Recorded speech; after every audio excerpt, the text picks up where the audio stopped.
네, 올해 치러진 제10회 변호사 시험에 연세대 로스쿨 모의고사와 아주 흡사한 문제가 출제되면서 촉발된 문제 베끼기 논란과 파문이 일파만파 확산되고 있습니다. 경찰이 연세대 해당 로스쿨 교수에 대한 조사에 착수한 가운데 이번엔 문제 표절, 도용 의혹까지 새롭게 제기되고 있습니다. 어떤 내용인지 왕성민 기자가 단독 취재했습니다. 지난 5일 치러진 제10회 변호사 시험에 출제된 공법 기록형 문제입니다. 지방자치단체가 개발을 위해 종중소유 토지를 일부 수용했는데 이에 불복해 소송을 제기하는 종중원 입장에서 소장을 구성하는 문제입니다. 문제 베끼기 논란을 받고 있는 지난해 2학기 연세대 로스쿨 공법 기록형 모의고사 문제입니다. 주의적 청구로 수용 재결과 이의 재결을 묶어 무효 소송을 제기한다는 점, 예비적으로 보상금 증감 청구를 낸다는 점, 주의적 청구의 무효 사유는 보상금 공탁이 무효라는 점 등 출제 의도와 전체적인 구성이 변시 문제와 매우 유사합니다. 이번엔 박영사에서 발간된 공법 기록형 공법 소송 실무라는 제목의 책 제10장 토지 수용 재결 보상금 장입니다. 서울시 토지수용위원회 재결에 불복하고 있는 종중과 소송 위임 계약을 체결하고 서면을 작성하는 내용입니다. 지자체 토지수용 결정에 불복해 종중 대표가 불복 소송을 내는 점, 중앙토지수용위원회가 내린 이의 재결에 대해 무효 확인을 구하고 있는 점, 예비적으로 보상금 증액 청구를 하고 있는 점 등 문제 베끼기 논란을 받고 있는 연세대 로스쿨 모의고사 문제와 뼈대가 유사합니다. 해당 서적은 그러나 연세대 교수가 아닌 경희대 로스쿨 정형근 교수가 지금으로부터 10년 전 초판을 발간한 공법 기록형 소송 실무 서적입니다. 정 교수는 해당 문제에 대해 10여 년 전 변호사들을 여럿 만나 힘들게 자료를 구해 구성했다고 회고했습니다.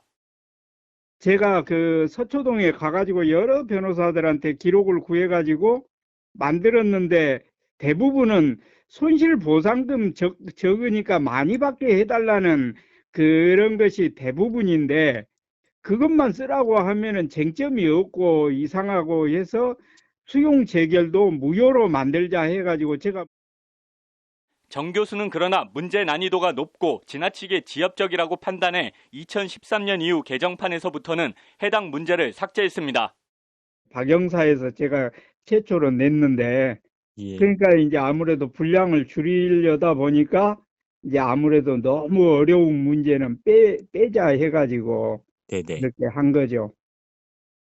그런데 2011년 초판이 발간되고 9년, 개정판에서 해당 문제를 삭제한 2013년 이후 6년이 지난 2020년 연세대 로스쿨 가을학기 모의고사 문제에 정형근 교수가 책에 실었던 문제와 뼈대가 유사한 문제가 출제된 겁니다. 그런데 이제 연대 교수님은 그거를 가지고 이제 자기 수업 자료로 계속 사용해 온 거죠. 작년 2학기까지. 그리고 그렇게 돌고 돌아 연세대 로스쿨 모의고사에 출제된 문제가 다시 올해 변시에 출제됐다는 것이 정형근 교수의 말입니다. 연세대 로스쿨 A 교수는 해당 문제를 2019년 법무부 문제은행에 납품한 것으로 확인됐습니다. 정 교수는 이와 관련 자신의 문제를 참조해 법무부에 제출한 것 같다고 조심스럽게 말했습니다. 원래 문제은행에다가 법무부에서 세 문제를 내주면은 100만 원인가 110만 원인가 아마 줘요. 마치 자기가 만든 것처럼 납품을 한. 변시 문제 베끼기 논란에 이은 문제 표절과 도용 논란.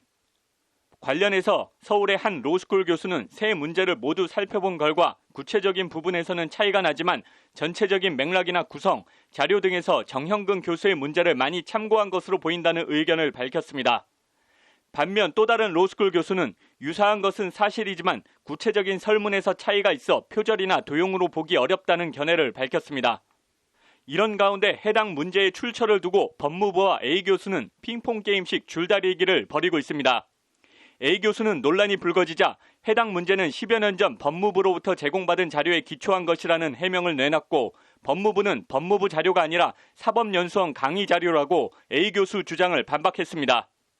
이와 관련 정형근 교수는 해당 문제를 변호사 시험 문제은행에 제공해달라는 법무부 요청이 있었지만 자신은 제공을 거부했다고 밝혔습니다. 법무부도 A 교수도 사실을 제대로 밝히는데 소극적이라는 것이 정 교수의 말입니다.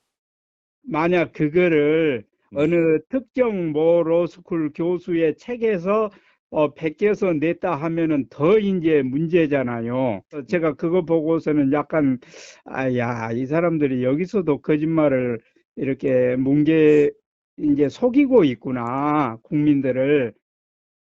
법률방송에서 정영근 교수 문제를 참조했는지 답변을 듣기 위해 A 교수에게 여러 차례 전화와 문자 메시지를 통해 연락을 시도했지만 답변을 받을 수 없었습니다.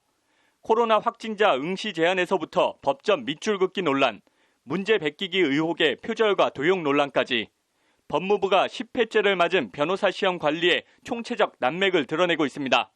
법률방송 왕성민입니다.